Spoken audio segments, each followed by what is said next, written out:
Lizuka hali ya kutamausha katika bunge la kaunti ya Kilifi hapo jana, pale ambapo baadhi ya viti vya wabunge wakiwemo wawakilishi wadi vilisalia vitupu, wakati ambapo kikao maalum cha kamati ya uangalizi kuhusu matatizo yaliyo ndani ya idara ya afya kilikuwa kikiendelea. Kikao hicho kiligonga mwamba kutokana na ukosefu wa akidi kama idadi ya kisheria, kwani baadhi yao wanadaiwa kwamba walikwepa mkutano huo kwa njia ya kudhoofisha utendakazi wa sekta ya afya. Mwanahabari wetu Hemedi Abdalla anaarifu kwa kina.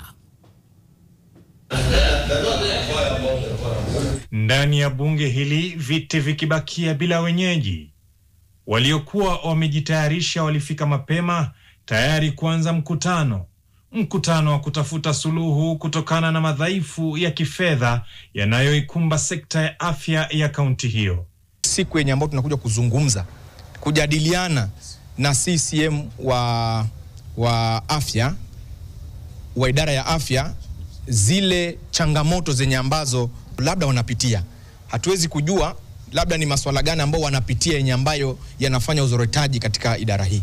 Na ikumbukwe idara ya afya na kitengo cha afya ni jambo muhimu sana katika jamii, maana ndio uti wa mgongo. Mtu akiwa mgonjwa, akiwa hana afya, hawezi kufanya neno lolote, hata uchumi wa Kilifi hawezi kujenga. Ila kulihitajika idadi ya kisheria itakayohalalisha kikao hicho. Swali ni je, wanakamati wengine walikuwa wapi na kwa nini hasa hawakujitokeza kikaoni? Hatukuweza kuzungumza kwa sababu idadi haikufika. Kunao wenye ambao walikuwa wamechukuliwa, wamepelekwa Voi, na sisi tumekuja hapa kuja kurepresent the likes of our people wenye ambao ni watu wa Kilifi.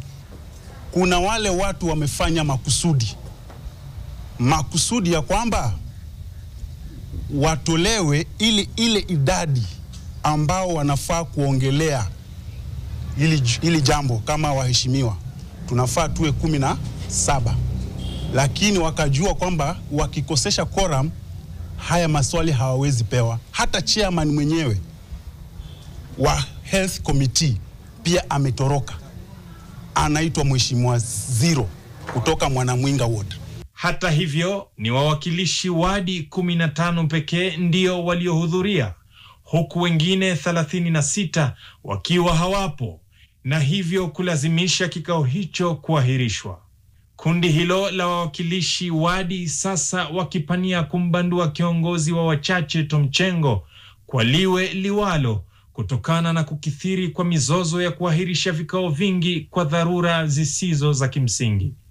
Sisi kama upande wa minority tumesimama hapa kuambia vyama vyote viwili, chama cha UDA na chama cha PA, kwamba tumemkataa ndugu yetu Thomas Chengo, kwamba yeye kutoka sasa hivi sio kiongozi wetu wa minority, na sisi tumemchagua ndugu yetu Joseph Mnyoki kuchukua nafasi hiyo, na kutoka leo tumemrasmisha, na kutoka leo ataketia kile kiti rasmi cha hapa bunge kama kiongozi wa minority.